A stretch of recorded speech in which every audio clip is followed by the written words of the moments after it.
So Calum Ward is joining me on the podcast today, a very, very interesting player, obviously played in a variety of countries, which we will speak about today. So Calum, welcome to the podcast. Thank you. Thanks for having me, Jamie. No worries, pleasure as always. So do you want to start us off then? I'm really intrigued by your early days playing football. I know that your first proper club was Bournemouth, but playing before, were you always a goalkeeper?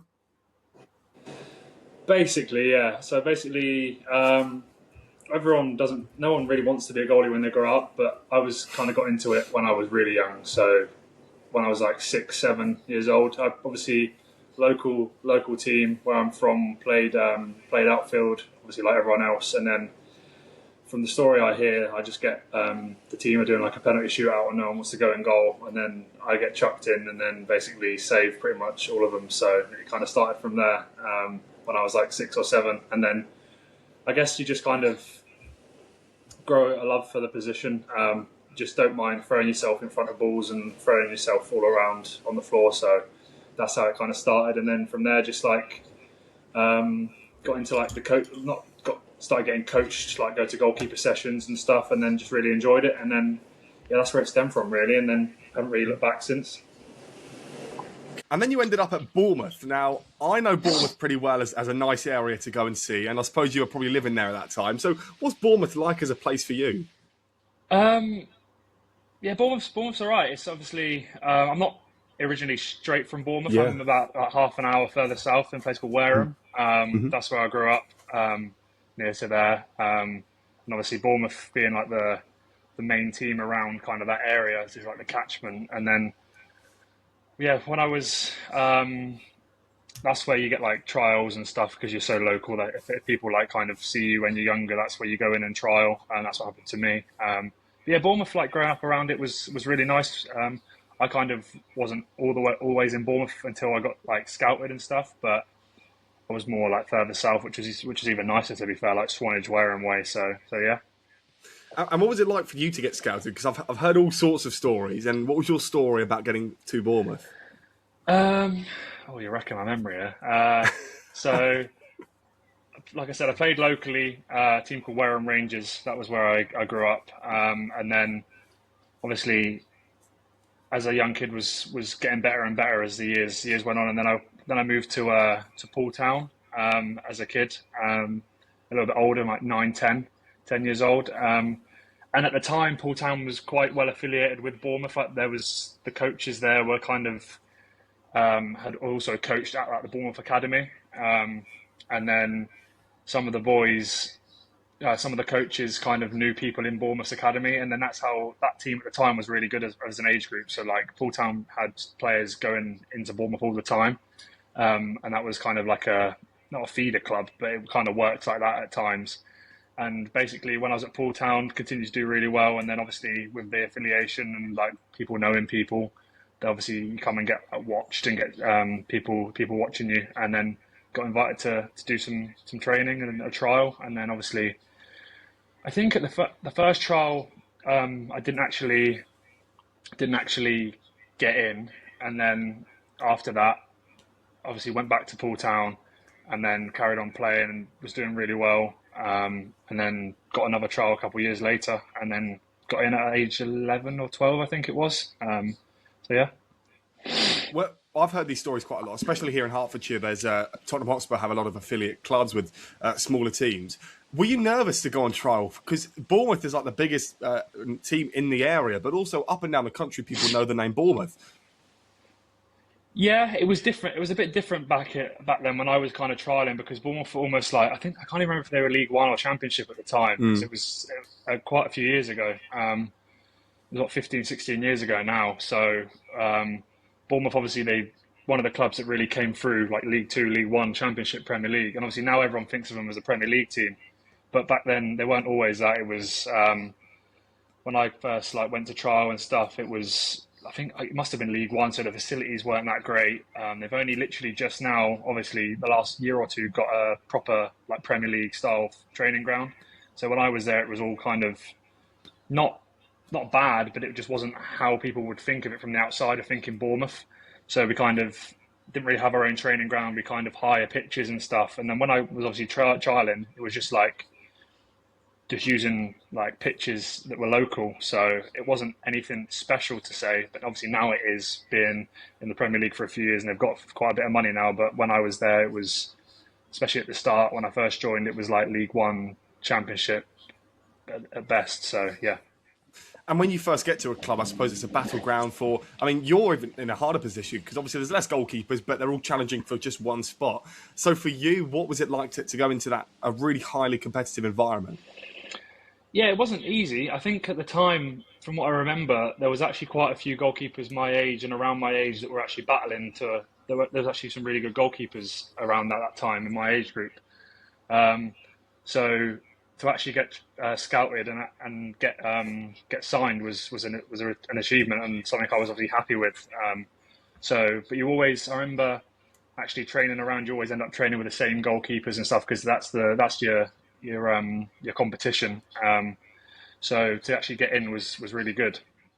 And what goalkeepers were you with at Bournemouth? At Bournemouth, so when I finally got a professional contract and stuff, and in the youth team, there was the likes of Artur Boric, Asmir Begovic, Aaron Ramsdale, Mark Travers, Adam Federici. So we had a really, really good, like a lot of, throughout the years I was there from like youth team to when I was like 17 to 21, the group of goalkeepers throughout the years were really, really good there. And they always end up having like a good goalkeeper group.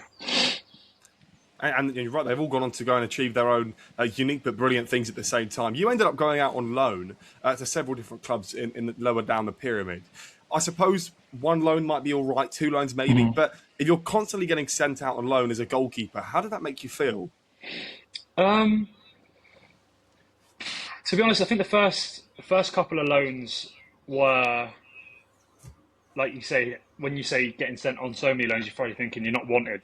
And I think couple of years towards the end of my academy days, before you get into the youth team, I had a time where they didn't think I was good enough, and I got put on like one of them 6 week trial things where you've got to really improve in 6 weeks, otherwise they're going to let you go. And that was when I was maybe like 15 or 14, 15, and then I came out the right side of that, came out the good side, so kind of improved. And then when I got that scholarship, that 2 year scholarship, the first year kind of struggled. I think because when I was like 15, 16, I already had played minutes for like the youth team, so I was quite highly thought of. And then after signing a youth contract, the first year didn't really work out. I wasn't doing so good, and then obviously you go into the second year. They're probably thinking they're not gonna give at the start of the year, not gonna give you a pro contract, and then you get sent out on loan to I think it was like step 7 or step 8 of the English pyramid. And I think that really helped me, to be fair, because they're probably thinking, we'll see how he does. Probably not expecting much. First loan ended up doing okay, and then went on another loan, and then after the second loan, I kind of just kept improving, and then went on like 2 loans, one in like step 8, one in step 7, and then I went to like step 6, and then I went after that straight into like the National League South with Weymouth, and then from there on it went pretty well that season. You've obviously just mentioned there that you went to Weymouth, and that is still in the English pyramid, of course, in step 2 that you were in at the time. But obviously you did play lower down, as you mentioned. Is that, I mean, for a goalkeeper, you're getting shots battered at you from semi-pro people, right? Does that make you better as a goalkeeper, even younger, because you are getting more shots at you from all sorts of different places that you might not see in a more professional environment?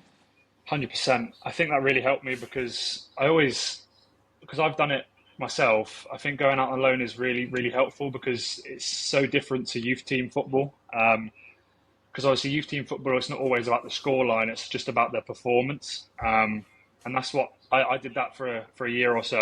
And then you go out, you get sent out on loan, and it doesn't matter how you play. If you win, you win. And these guys obviously are semi-pro, so you'll have Saturday games and you'll have Tuesday night games, and they'll obviously be working all day and then come to play on the Tuesday night. Whereas you've got a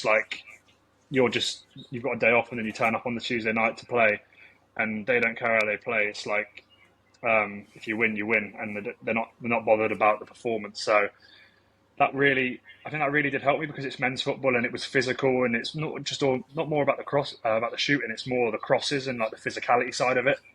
You've got to adapt quickly, and I think I did pretty well in that. Just obviously opposition that you come up against are probably thinking, oh, they've got a young kid in goal, really skinny, not going to fancy it, and they try and stick balls onto you, and you just have to deal with it. And I think it did really help me them first 2 years, especially of going out on loan because they were right in the lower leagues, and it's just really physical.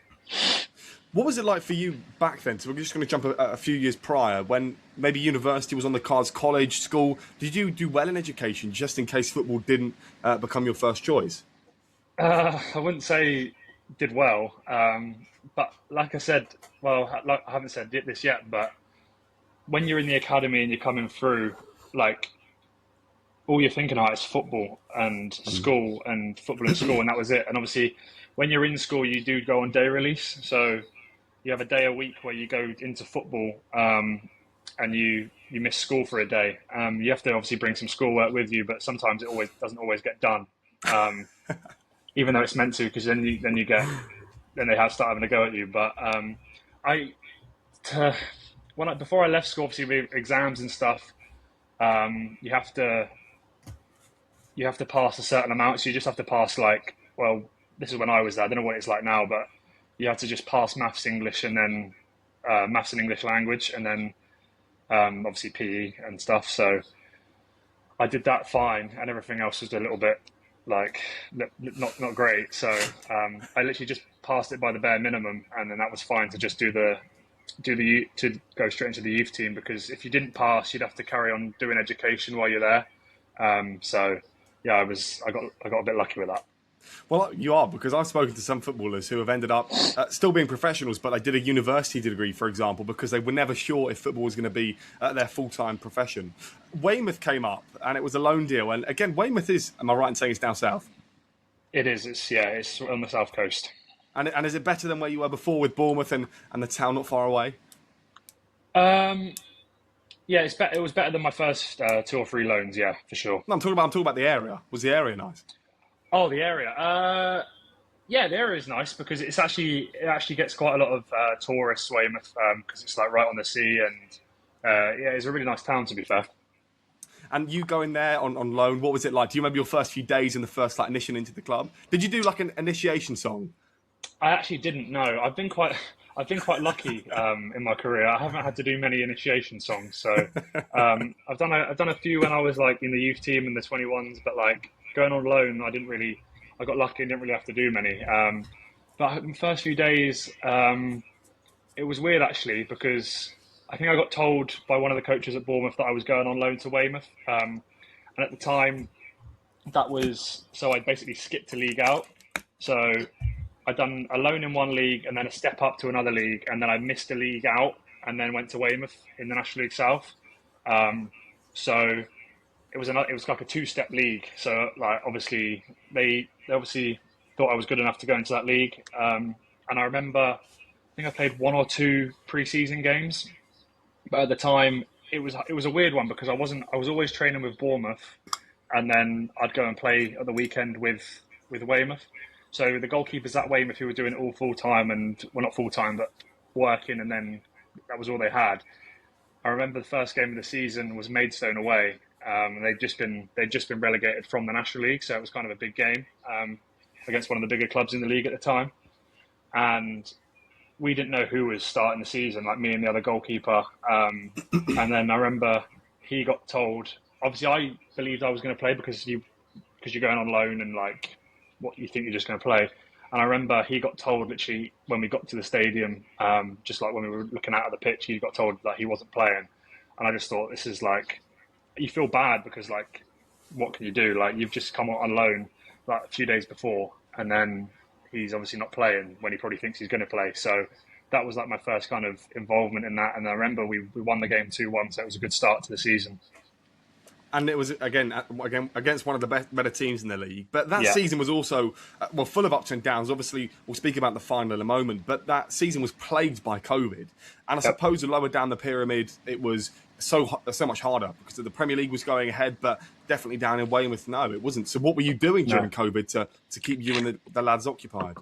I remember. So obviously our last game was I think middle of March. We played a home game against Slough, and we won the game. And then I don't think anyone was really thinking anything of it. And then literally, I don't know how many days it was after. Obviously, the league just gets cancelled.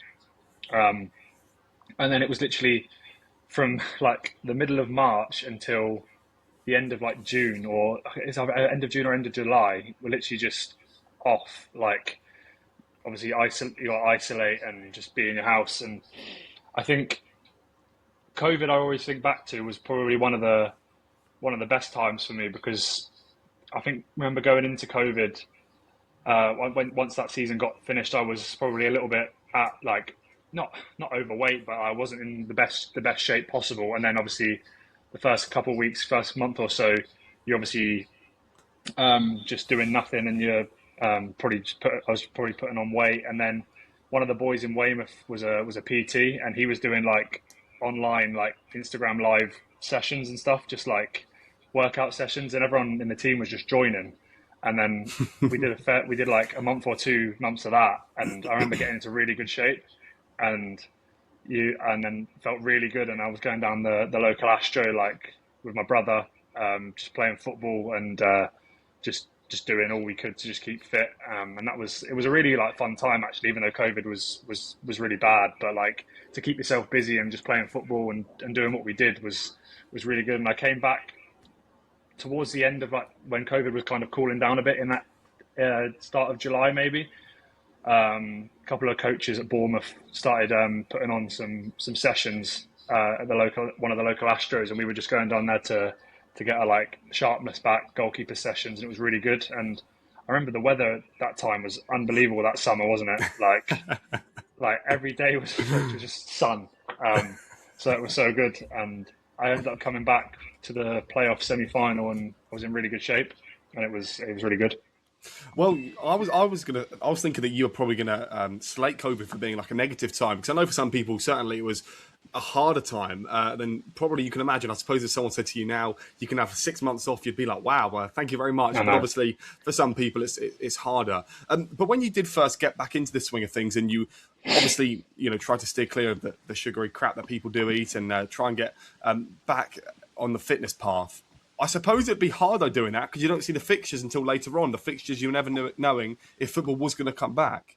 Yeah, true. I think I can't remember fully what happened, but we obviously just backed because we knew, because of, I think we were third or fourth when the league stopped, and then obviously everything goes to PPG, and it was points per game that got us into the playoffs. So we thought if it does come back, we're going to be in the playoffs. So I think that was a kind of thing in the back of your mind, like you've got to be ready for that, just in case football would start up again. And we weren't sure because I remember like April, May, June come around and there was no talk about anything. And you're like, Jesus Christ, are we actually going to finish this game this season? Because we've worked so hard to get to the point we were, and if it's just going to go to pot, then what's the point? And then obviously we finally heard that the playoffs were going to be resumed in July or the end of July. And then I don't know when we found that out, but obviously that's when obviously one of the boys started doing all them workout stuff, and then everyone was keeping fit and whatnot, and it actually really helped. And like I said to you, it was actually a really good time for me. I really enjoyed it. Obviously, I was lucky to not have anything bad go on in COVID, like family reasons and stuff that other people had, but apart from that, like me and my brother were always just keeping fit, going down, playing football, like, and just doing what we could. And then it came back and actually paid off because of what happened in the playoffs. It was that season though that Liverpool were top of the league, and they tried to cancel the season, and it was like, wow, Liverpool are top, and you're trying to bin things off. Your brother though, I bet he must be quite happy, because you don't often get a goalkeeping brother, let alone one of a professional level. So for someone to just whack shots at you all the time, it must be quite good.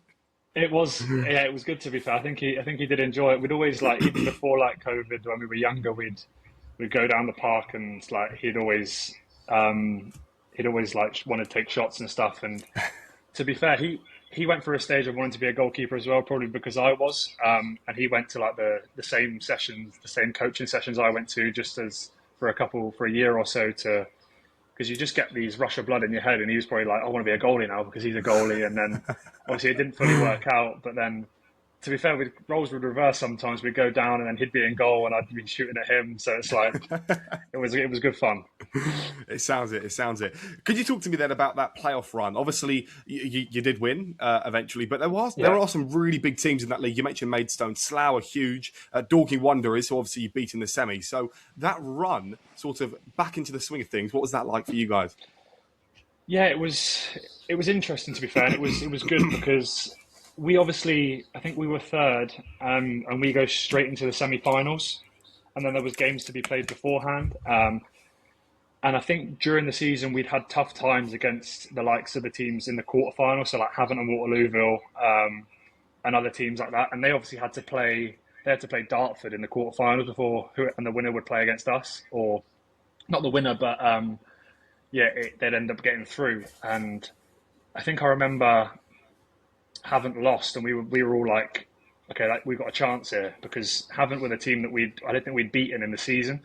I can't remember if it was 2 draws or a draw and a loss, or 2 losses. So then they were out, and then I can't remember who the other team was. I think Dorking played Bath, and Dorking beat Bath, and Dartford beat Havant.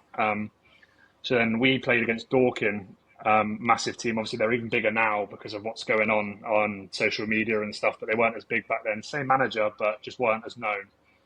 And yeah, we were all excited, to be fair, just to be back playing, and everyone was just eager to get going. Obviously, behind closed doors, no fans, and it was a bit of a mental game, to be fair. We were 2-0 up and we were cruising half time, and then I think they scored like 2 goals in 10 minutes towards the end of the game to make it 2-2, and then the game went to extra time. Well, no, they didn't go to extra time. They scored like two late goals, and then I think we scored a really lucky winner in like the 90th minute, and everyone just went mental, and that was really fun. It was like a deflected. I think one of their players tried to clear it, and it hit our player and went in, and then that was us through to the final. And then in the final we played Dartford. These games were both at home because of us finishing third in the league. Mm-hmm. And then the Dartford game was a bit of a slog because it finished 0-0, went to penalties, and then managed to win on penalties 3-0, I think it was. Yeah, good memory you got there. Not bad. Yeah. Could you just talk to me about that Weymouth Dartford game and sort of project that across all of the sort of not so fun games that goalkeepers have? Is the goalkeeper spot the loneliest spot in football? Can be. I think I've definitely had times this season to say that it can be, but also I've had the opposite where it can be one of the best positions because of like how you're doing and form and stuff. So it changes all the time, the goalkeeper position. And in that game, that Dartford game, I wouldn't say I was quiet, but I didn't have many stuff, a lot to do, not many saves, making a few crosses. It was kind of one of them games where like neither team wanted to lose, so it was obviously a really pressured game. I think it was on BT Sport at the time, because obviously no fans were there, and I remember families watching it like still being like kind of COVID, and yeah, it was a really pressurised game, to be fair, because obviously I don't think either team had been in the National League for a while, and then for it to go to penalties was even more mental. And for me to not concede a penalty, I mean, they put every single penalty over the bar, so that's a bit crazy in itself. So didn't even have to save one. You then moved to Finland, of all places, and you actually remained there for quite some time. You moved to the capital first, Helsinki. How did that move actually come about? To go from the National League to Finland is obscure. Yeah. So obviously with Weymouth getting promoted to the National League, I was obviously on loan, so then I went back to Bournemouth, and I wanted to go back to Weymouth for another season in the National League, but obviously the club had other plans and wanted to keep me around the first team and stuff, so I started the season and pre-season training with the first team at Bournemouth, which was a really good experience for me. I was 19, I think, at the time, And the three goalkeepers, I think it was me, Mark Travers, and Will Dennis were the three kind of goalkeepers training. And at the time, that's a really young goalkeeper group. I think Mark was 21, Will was 20, and I was 19, and they were the three going into the season at Bournemouth in the Championship. And then obviously, I just felt myself obviously training all the time. I'd been playing games the whole of last season. I just felt myself like kind of declining a little bit because I wasn't playing games. And then it went obviously from pre-season to like December, and I obviously kind of not went out of favour because I was just training. But then you kind of train with the first team for the first few months, and then you kind of then get put down to the 21s and the 21s, and then you're training, still not playing any games, not even for the 21s. And then you're like, right, what's going on here? I want to play games. And then it got to January, and I was just like, to my agent, I was just like, I want to find a loan here because I want to go on loan, I want to play. And I think at the time, it wasn't about like how he got it, it was just about who you know. And there was a couple of people at Bournemouth, I think Asmir Begovic was one, that just knew the goalkeeper coach at the team in Finland. And then I think one of the other first team players at Bournemouth knew the manager of that team in Helsinki. And it was kind of just about that. And I ended up getting a low move out there at the end of January. Their season would have started in April. I think it ended up starting in May that season just because of COVID. So everything got pushed back a little bit. And then, I went out there end of January, just on loan. Obviously, my contract was up at Bournemouth in the June. And then went out there, and obviously with the season not starting until April, I didn't really play any games. And the club were like, they don't have really any. The Bournemouth didn't really have anything to go by, so they ended up releasing me in April from Bournemouth. So then I ended up having to sign a permanent out in Finland, and then I was there for 3-4 years. It's true. You were, and I'm looking forward to speaking about this. But just quickly, when you moved from England to Finland, was it a private jet or was it like a Ryanair flight across the seas? It was just I don't think it was Ryanair, but it was just basically that. There was no private jet ever involved. And plus it being COVID at the time, it was a bit hectic. I remember getting told, right, you're going here by my agent, and he was like, right, I think we're flying in like 3 or 4 days. So I ended up flying out. I got told I was going, and then in 3 days I was already packing and going. And I think this was all a rush because of COVID, and I think I flew from Gatwick or Heathrow, and it was like they weren't allowing a lot of flights to go out because of COVID. So I think I had to get a flight quickly because they were like shutting down flights out into Europe and whatnot. And they weren't doing any direct flights to Helsinki, so I had to go via Frankfurt. And that was a bit of a nightmare because I got to Frankfurt and they were like, "What are you doing here?" I tried to get through passport control. They wouldn't let me through because of COVID. And I don't think it was just because of COVID. I think they just didn't like English people either. Like that's what I'm thinking because I have proof here. So I showed him my reasoning of going through, and he was like, "No, I'm not letting you through." So they ended up booking me a flight back to England. And then I just went walking around the airport and found another passport security, and then it was a woman this time, and she just let me straight through. So there's a bit of dodginess going on there. So then got through finally, and then had to and then my connecting flight was like 8 hours later in the morning, so I had to sleep in the airport.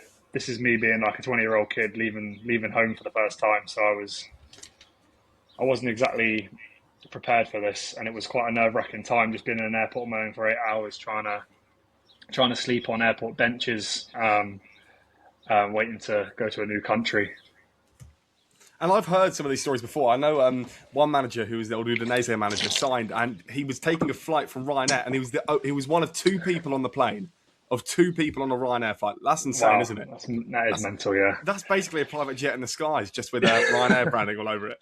But when you first went to Helsinki, I know that you obviously went quite early on in the year, so it would have been pretty cold there, right? So it would have been even colder than Weymouth. Yeah, it was very cold. Is that hard for a keeper? Yeah, but everything was inside. Everything, because of pre-season, everything in Finland in pre-season is inside in the indoor domes, which is still cold, but yeah, outside everywhere's full of snow. And to be fair, I think obviously we spoke about the COVID time in England where the season shut down and the weather being unbelievable. It was the same in that year in Helsinki. That year, the weather was just unbelievable in the summer. Once you got through the winter times, I think it was like minus 15 to minus 20 at the time when I first went, and then it gets to like plus 30 in the summer. So it was a culture change, but it was unbelievable, to be fair. And once that season started, it was really enjoyable. I didn't play every game, but played half the games and did really well. And ended up signing for another team after that. Could you just talk to me about the inside domes? Now, that is a very awkward environment to be in. I've seen some of the stands in some of these places as well. They're sort of tucked away, not hundreds of thousands of people, just 1,000 maybe at most. And it is a different atmosphere. And I suppose for an English guy going over there, you must have been quite culture shocked. Yeah, and like I said, COVID was quite strong in Finland at that time when I first went over there. So obviously the indoor domes, there wasn't really many fans. For the start of the whole season and in pre-season, there was no fans watching games because they weren't allowed in. It was all masks everywhere. Everyone was wearing masks to travel on the buses and stuff. So it was a bit of a shock. And yeah, there was no real fans in the domes. The domes, to be fair, in England, they've got domes as well at the top clubs, just for training and for the academies and stuff. But obviously over there, it has to happen because of the pre-season and how cold it is. So it is tough to get used to because obviously it's so dry, you can't water it. So the Astro is really dry and it's quite can get really hot in there inside. So yeah, it was a different experience. And then you signed for another club in Finland. So Finland must have been your home at that point. You must have really been enjoying life over there. Yeah, so after the first year finishing in Helsinki, obviously I got a message from the sporting director of the other club I went to. And at the time, I could have come back to England, but obviously I didn't really have anything on the table because the season finishes in a weird time. It finishes in like October, November. So, yeah, it's hard to come back and get another club in England because obviously they're in season and obviously the window doesn't open until January. So, and the window was open at the time in Finland. And then I got a message from the sporting director, passed it on to my agent, and then kind of basically didn't look back from there. They obviously spoke together, the sporting director and my agent, and they came up with a good deal. And then signed there for, I think it was a year plus another year at the time. And that was a completely different city up north in Finland. So in the winter it was even colder with a team called AC Oulu. And yeah, I really enjoyed, to be fair, the years I was there. The first couple more than the last, just because of how we did as a team, and the people I met. It was a really good time for me. You don't often find English people in Finland, I wouldn't have thought. But Ashley Coffey obviously is English and he was over there. What was it like to link up with the Englishman himself? Yeah, it was good. I was already there when he joined, so I did the first year there in 2022, and that was a really good season. We had a really good squad, loads of foreign players, no English players at the time, but I had a couple of lads that had played in England before that weren't obviously English, so I got on really well with a lot of the boys there, and we had a really good season. Almost got into the top six, which would have been the first time for the club, and they still haven't got top six yet. So, yeah, that was a really good season. And then the season after, obviously, we're going into pre-season, and we don't really have a striker per se, and then in comes Ash last minute in January, and to be fair, like he messaged me on Instagram before I even met him saying something. I can't remember what he said, but yeah. And then he first met him, and yeah, we got on straight away. To be fair, just obviously being English helps, and then we kind of just hung out all the time away from football, and then we really got on, and then we're still like best mates now. So yeah. Oh, that's what football does to two men, right? Yeah. Could you speak to me about those foreign players in the squad and about you having to adapt to a really different environment? I know that, well, Romanian's a bloody hard language to learn, but I'm presuming Finnish is quite the tough language as well. So do you know any Finnish? Not really, no. It's literally, unless you're really willing to try and learn it, it's hard to pick up just by being there. I picked up a fair few words, but like nothing, no sentences and phrases, because it's literally like impossible. It's so different to any other language. And yeah, and you have to really try and dedicate if you want to learn it because it's so hard. But the bonus was that over there, English is their second language, so everyone does speak English, and you feel obviously bad for making them speak English, but that's what they learn in school anyway. So the second language in most Scandinavian countries is English. So going over there was made it easier that they could speak English. That's good. That's good. The Liga Cup final in 2023 was obviously a 2-1 loss. But going Yeah. into that game and I suppose define the expectation to get there, what was that like to be in the cup final and then the day itself? Because I've been in a cup final before, nowhere near to the extent that you have. I just want to put it out there. But it's a good gig, isn't it? Like going out there, waking up, and everything needs to be perfect, right, to get into the right mindset. Yeah, it was exciting. It was exciting for multiple reasons, just because obviously I played in the playoff final for Weymouth, and that was massive at the time. But obviously the fact that we won it, but there was no fans, kind of put a little bit of a downer on it. And obviously the Liga Cup final, completely different to obviously the playoff final in the National League South, but it was it was massive for the club because the club weren't expected to be there. We had a really good pre-season. Ash was scoring goals for us in the cup, and we had the semi-final in Oulu as a home game, and we won that on penalties, which was really good, and that kind of helps you go and knowing you're going to go to a final after winning on penalties. So the spirit in the team was really good, and then we went down to play that final. Obviously, it didn't go our way. We played really well, and then obviously conceded 2 goals within like 5 minutes in the second half, and it kind of killed us off. But yeah, we were unlucky. We could have won it, but we didn't. And then it was a shame, but it was a really good experience for the club and for ourselves. And then you came to Scotland, which is a very, very homely place. It's a very interesting place. I know it's much colder, as we first established, than in England, especially today. But in the first season that you were there, perhaps things weren't as expected. I mean, you guys finished 8th in the league, second in the relegation group. But for you to now be in a top-flight league once more in Scotland, playing against the likes of Celtic and Rangers, they were not too far away. What was it like to look at yourself all those years ago and now you are playing in the top flight of Scotland? Yeah, it was different, and it was something I probably didn't expect. I mean, I came back after that last year in Finland. To be fair, the club in Finland had another option, a year option on me, and they decided not to take it. And the conversation I had with the sporting director at the time was really good because I kind of wanted to get out of there because I've been there 4 years, and I thought if I stay here another year, I'm not going to get anywhere as a footballer. And he said, "We're not going to take your option. We feel like you can explore other things." And I was like, "I really appreciate that," and that was a good conversation, and I was happy with that. Then I came back to England at the end of October.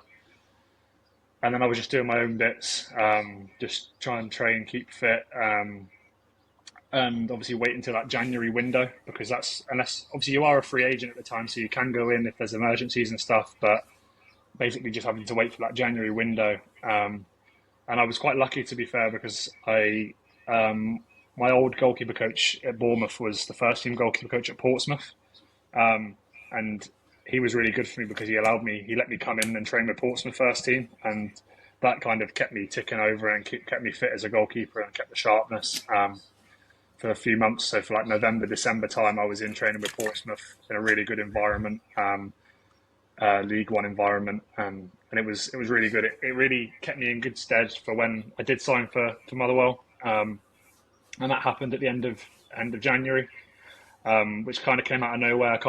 I signed with a new agent in the start of January, or like didn't sign with one, but kind of was speaking to one who that goalkeeper coach at Portsmouth linked me to, and he's really helped me. He had a lot of contacts, and basically Motherwell at the time in the January had a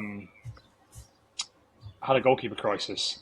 So just injuries.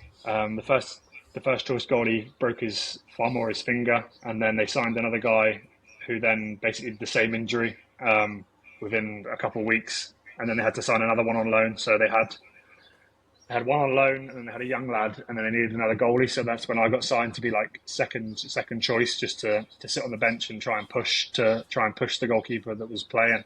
So yeah, and obviously that was a different environment for me because it's back in, like you said, a top league in Scotland, which is a really good league. Um, and it's the first time I'd been back in the UK at a club for 4 years, 5 years. So it was strange because the last time, obviously being at Bournemouth and being in the first team, I was 18, 19. So I felt I was a kid. And then it was weird going back to Motherwell, being in a professional environment again, a proper professional environment. I felt like a kid again, even though I wasn't. So I had to kind of adapt really quickly. And then I think my first couple of games sitting on the bench, a couple at home, and then I think the third game was sitting on the bench at Ibrox at Rangers, and I was like, this is mental. I was like, what's going on? Um, and that was a really good experience, and we won the game 2-1, which was even better. And then from then on, that season, obviously I didn't expect to play. I came in to be second choice, and then the first choice, who got injured, came back, and then I was then third choice. So I was just training and working hard. Kind of what I expected. I didn't expect to play. I was just training, and I knew my role. I was just to to push the other boys in training and just do well for myself. And then I got rewarded with a new contract for being good in training and working hard, from a manager that came in, and then he left after the season, and a new manager came in this season, and then from then on it's been a bit mental. It has, and we're going to speak about that. I just wanted to also put out there, I'm sure no one actually cares, but my best ever football manager save was with the mighty Motherwell, so that's always a pro. And then also, you mentioned agents there. Now I know there's hundreds of agents, and I know good agents. I know you do as well. And what is it like for a player who is really wanting to chase a top flight team, and you have got agents in your DMs, and people are coming to you all the time? How do you know who to trust? How do you know what agent is right for you? You don't really, because unless obviously it's hard thing with agents because some of them are just in it for themselves, and some of them will actually be honest and try and help you. So you have to just it's not. I would say it's like a bit of luck because obviously, but some agents, especially if they're like foreign agents, like you're not really going to meet them a lot because you're in different countries. But obviously, the two agents I've had, the one from when I stopped first, got youth team first professional contract at Bournemouth, and then the one I'm with now are both in English. And they're both pretty local to where I'm from. So I met them a few times.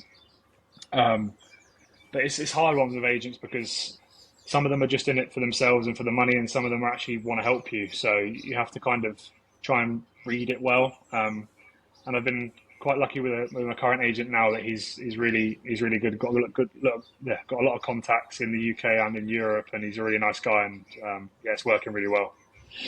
It's good to hear. I suppose people in every industry, some of them are in it for the money, but it's good to hear that there are good ones out there. But this season, you mentioned, has been absolutely mental. The pre-season of this season, what was the actual expectation going into the campaign? The expectation of me speaking with my family and my agent was to just try and, with a new manager coming in, not really sure what the style of play was, knowing that the other goalkeeper I was pushing with was the first choice at the start of the season before. So the thought going into the season was he was going to be number one and I was just going to be number two, trying to push for that number one position.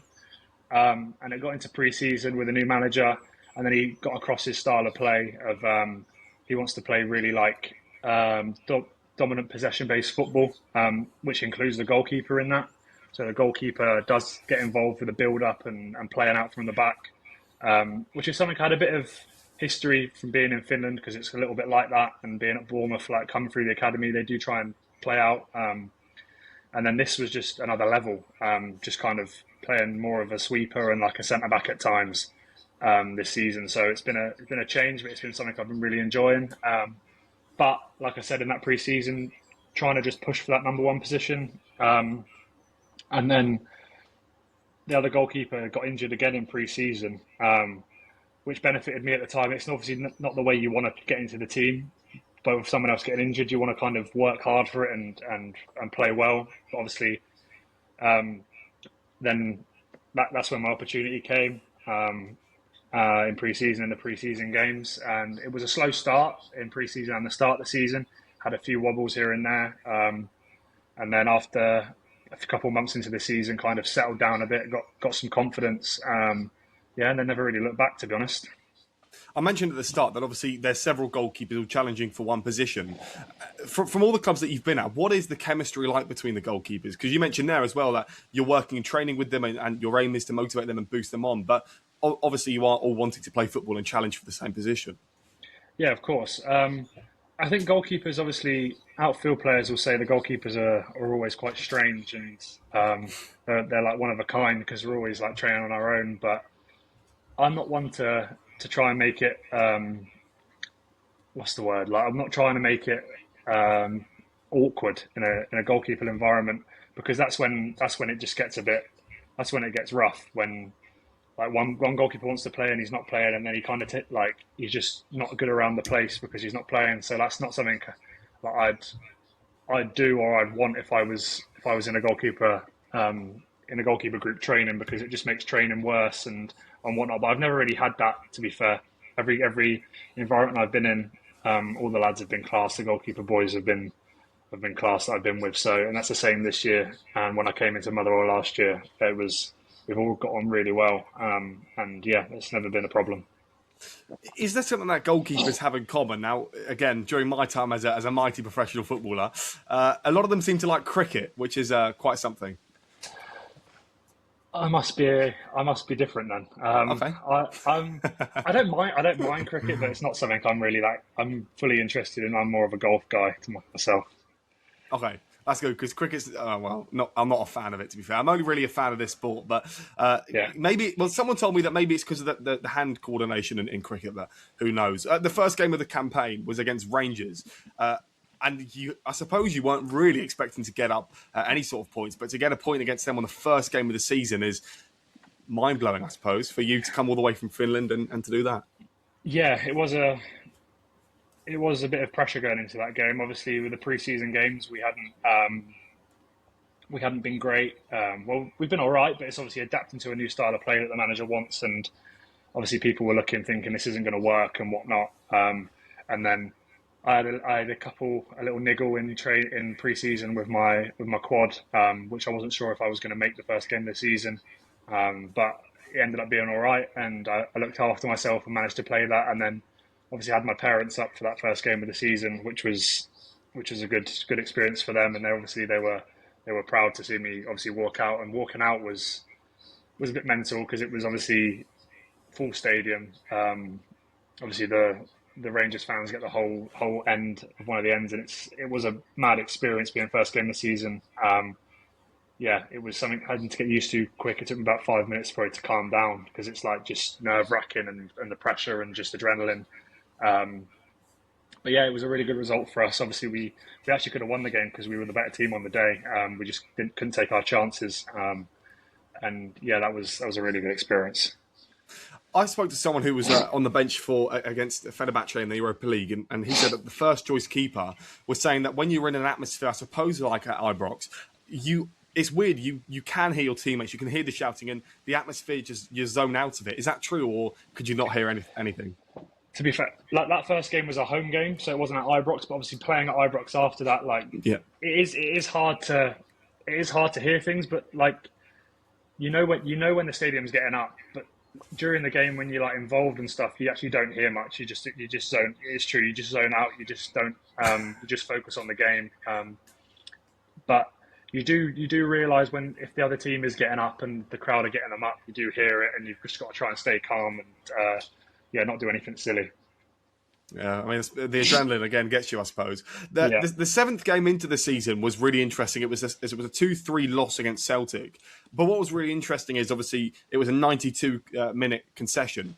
Now that must have been gutting. I suppose you've done everything in the game, and in the last minute that happened. Yeah, it wasn't ideal. I mean, we actually played really well. We went 1-0 down, and then we went 2-1 up, and then I wouldn't say we were comfortable in the second half, but we were playing some really good football, like we have most of the season. This season, we played some really good stuff, and we've controlled a lot of games. But being at Celtic Park, it's always going to be tough. I mean, Celtic were going through a bit of a tough patch at the time, but yeah, to lose in the 92nd minute was heartbreaking, to be fair, because we'd worked so hard. to try and get something from the game, and just to lose in that manner in the last minute was really tough. Yeah. But the run that you guys went on from the end of October to the end of February was unbelievable. I mean, there was one loss in that period, and the momentum must have been absolutely through the roof that you can go ahead and beat anyone. And I suppose it was very unexpected as well. Yeah, it was. It was a bit mental that run. To be fair, obviously no one really expects obviously Motherwell to do that, and we are obviously confident in ourselves. We were playing some really good football, and then I think, like you said, from the loss, we lost the game towards the end of October, and then from then on, I think we kept 7 clean sheets in a row. Not all of them being wins, but a couple were like 0-0 draws here and there. But we were just playing some really good stuff, and like the confidence was up in the team, and whoever was called upon to play in the games just performing. And yeah, especially from the end of October to the end of the year, we picked up some really good results, and carried on into the new year. And yeah, it was a really good time, a really good spell for us. We collected a lot of points and got a lot of confidence from that. There's so many good goalkeepers in this league. Jack Butland, who, by the way, I mean, I'm quite surprised to not see him in the England situation. I mean, are you the same? I mean, I think Jack Butland is certainly up there with some of the best keepers that England have. Yeah, and he's obviously been in the England setup before.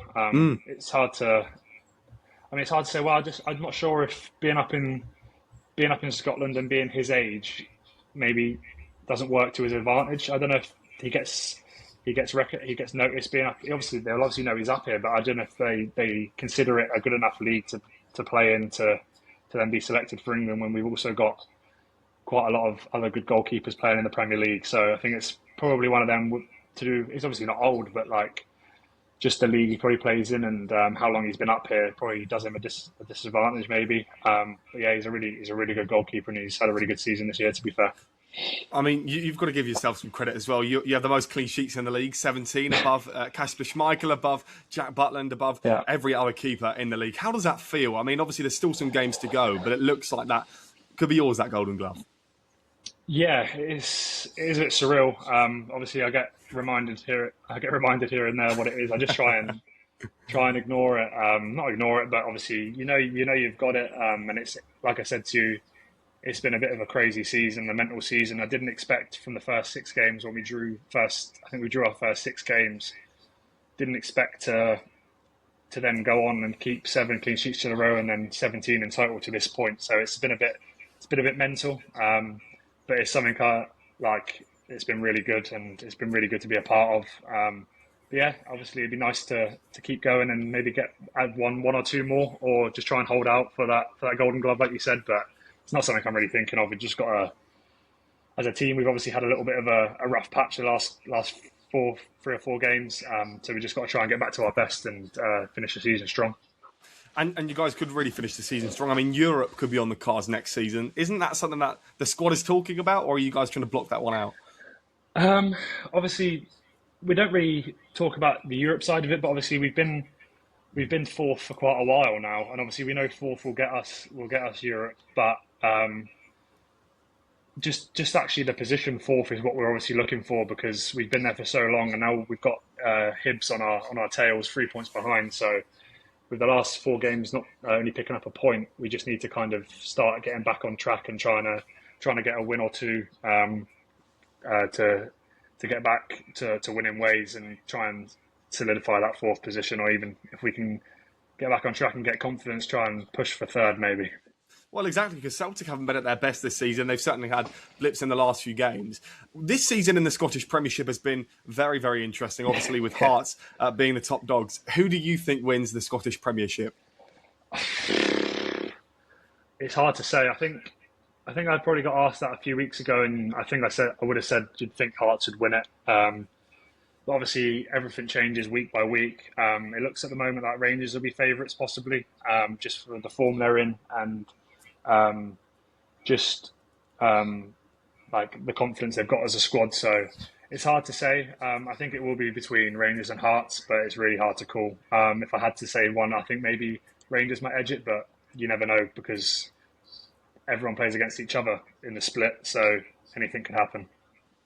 Absolutely. Well, Callum, thank you very much for joining me today. What an absolute privilege it's been. All the best for the rest of the season. And if I'm ever in Scotland, I will be cheering on the mighty Motherwell. Thanks, Jamie. Appreciate that. Really enjoyed the chat.